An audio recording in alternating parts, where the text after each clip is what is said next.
Ерөнхийдөө Монгол киног шүүмжилдэг гэж хэлсэн. Тэгээд өөрөө бас Тийм. кинонд тоглосон туршлагатай байгаа.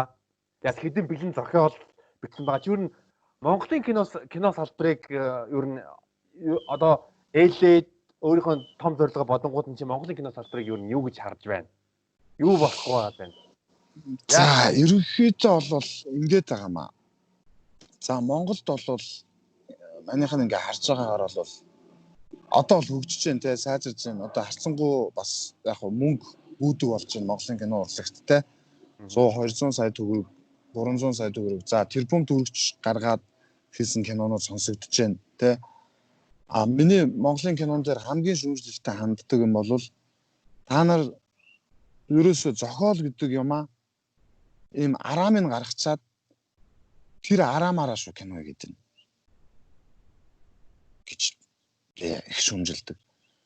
Зүгээр ингээд ингээд нэг юм юм хэлчихдэг. Шууд тэрүүгээрээ кино очдөг. Үгүй зохиолоо дор хаяж 10 удаа цаас. Тэ. Энэ ингээ гарахад бэлэн болцсон гэж бодож байгаа юм бол наадах уншихгүй нэг сар бай. 2 сар яв. Өөр газар явж өөр ажлууд хий. Тэгээ 2 сарын дараа эргэж гаргаж ирсэн зохиолоо дахин уншаад үз. Алтайгаа чи харна ингэж хөөсөн юм тэгч хөөсөн юм уу? Гэх мэтчлэн ингэж апгрейд хий. Философи асуудал төвшүүл. Тэгжээж кино болдог. Ямар нэгэн асуудал төвшүүлэх хэрэгтэй. Нэг голдуу ямар нэг юм түлхцэнд унах хэрэгтэй. Тэр нэг гранд кино байх хэмжээний хүчтэй байх хэрэгтэй. Энэ бол зохиол дээр маш одоо юу яадаг. Хатуу шүүмжлэлтэй ханддаг. Монголд бол кино зохиол бичиж чаддаг хүн ер нь маш цун ховор байна. Мерсэрлэн. А зарим нь бол тэгтээ яг үнийг хэлэхэд азар зохиолууд бичсэн зохиолууд байна. Хүний зохиол ч юм уу те янз бүрийн юмнууд ингэсэн. Янз бүрийн одоо бодит амьдрал дээр ингэсэн ч юм уу ийм зохиолууд байна. Гэсэн хэдий ч тийм ерөөсө киноны зохиол болж чадахгүй байна. Ерөөсө тийм дээр бол айгүй шүүмжлэл ханддаг.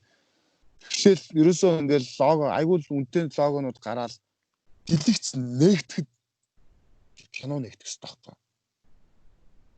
Тэгэхэд дэлгэц нэгтгэхэд эхний планаасаа л ингээд өнгөн алдаатай, дуран нь буруу дуран, үзэгдлээ буруу ингээд илэрхийлэмж шал буруу, шал утгагүй юм ихтэл явж байгаа одоо хүн эмхтэн хүн төрсөн гүйж яагаад кино хэлдэг те тэр нь одоо ингээд үзэгчдийг ингээд сандруулах яаруулах юм шиг юм сэтгэл өгöd байхгүй хүн ингээд энэ юу болчих яав гэж ингэж кино хэлнэ гэж бодож тэр зохиолыг бичсэн байхгүй а гэтэл зүгээр ингэж явж байгаа гинт асуудал үүсэж тэр эмхтэйг ингэж өргөж явж байгаа зүгээр кино эхлэхдээ зүгээр юм гудамжинд ингэж явж байгаа нэг эмхтэй одоо яа гэв те буудал шууд гудамжинд явж исэн чинь шууд нэг эмхтэй буудуулаад тэрийг нь залуу төврээд ингэ бүүж байгаа ч юм уу те нам гүмээсээ шууд ийм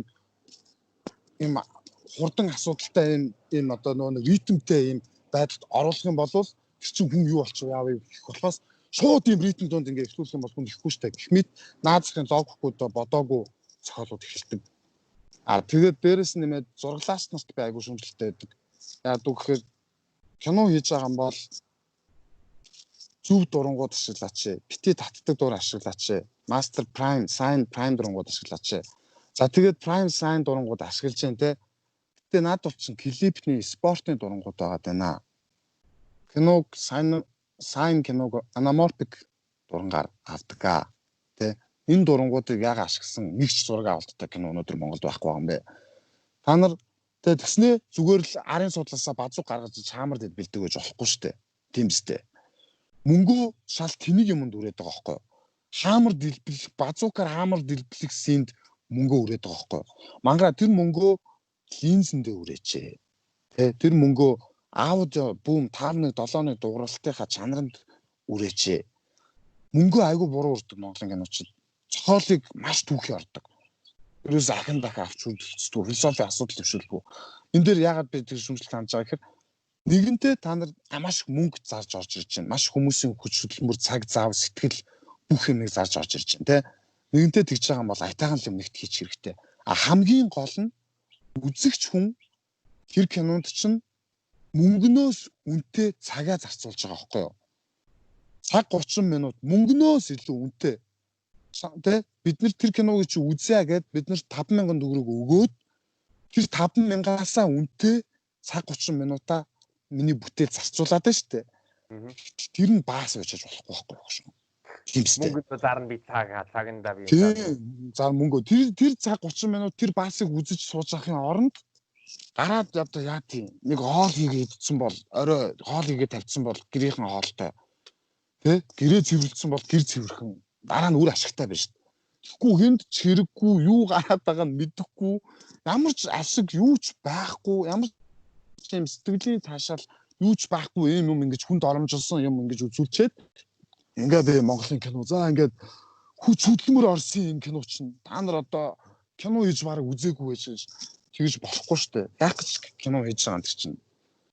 Тэгээ энэ бол асар том хариуцлага ёс суртахуун хүний өөрийнх нь юм болж байгаа байхгүй. Одоо нэг клип хийж байгаа юм шиг л газ ингэж хийдэг. Ерөөсө кинон дээр тэгж ерөөсө болохгүй. Кино ном хоёр яг адилхан, кино театр номын сан хоёр яг адилхан газар байхгүй. Яг адилхан газар.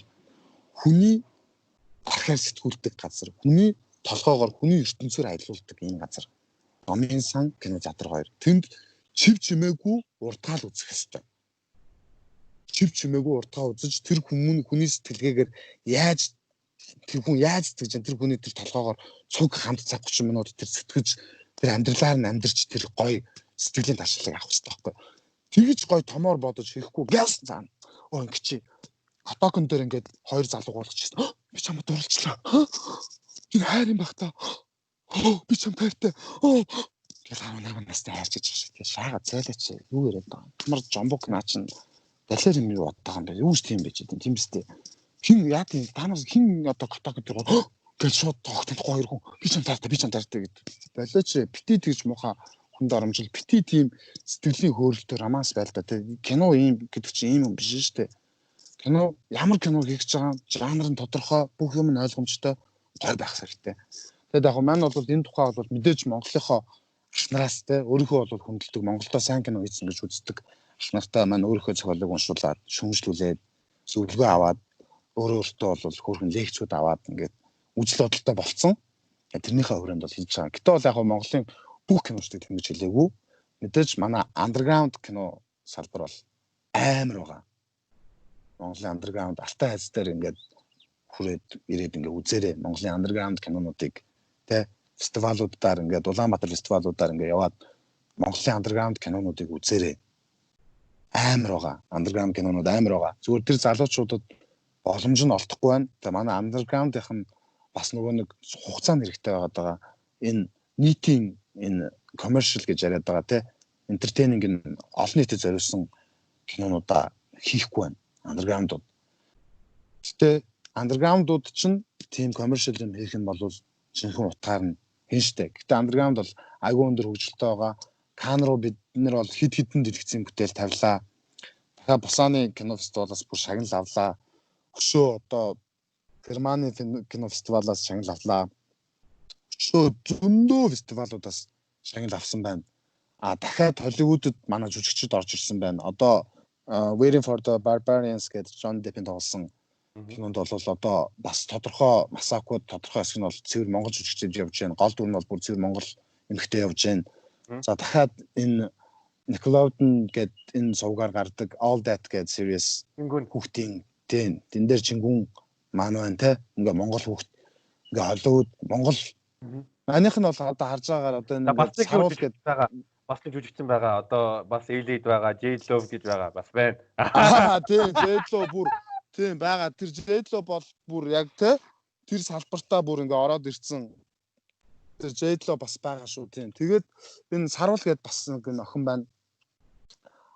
Мейкап хийдэг. Одоо энэ Ono makeup гэдэг бас байна те. Энэ Америкийн Холливуудад мейкап хийдэг. Тэгээ манайх нь харж байгаагаар бол ер нь монголчууд нэг те одоо яадаг нэг яг одоо нэг 50 сая, 70 сая, 80 сая, 90 сая, 100 сая долларыг нь гаргуулад кинонд ингээ ороход Холливуд кино хийх ийм баг бүрдэх төсөл бичих залуучуудын ийм бүрдэл ер нь бол нэг ийм кино баг талхсан. Тэр цуглуулаагүй байгаа ийм кино баг яваад байгаа гэж маань харж байгаа. Тэгээ маань бол яг бас киноны мөнгө гэдэг юм чинь айгу үнэтэй те. Тэгээ маань бол одоо 200 сая төгрөг гэдэг чинь бол $100 мянган юм байна шүү дээ.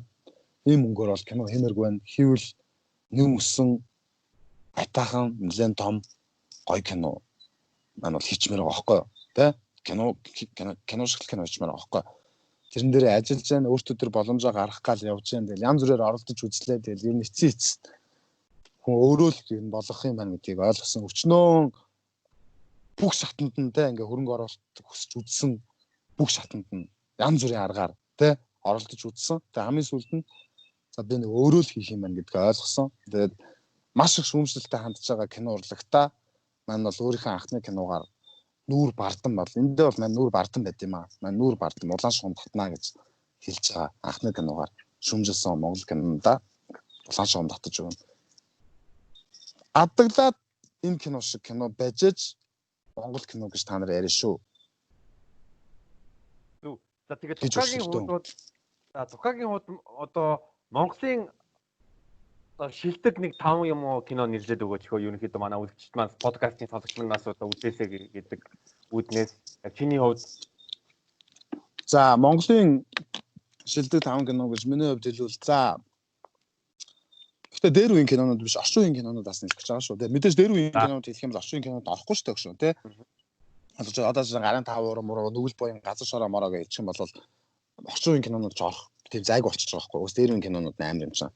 За орчин үеийн киноноос нь л зүгээр хэлчихэ те.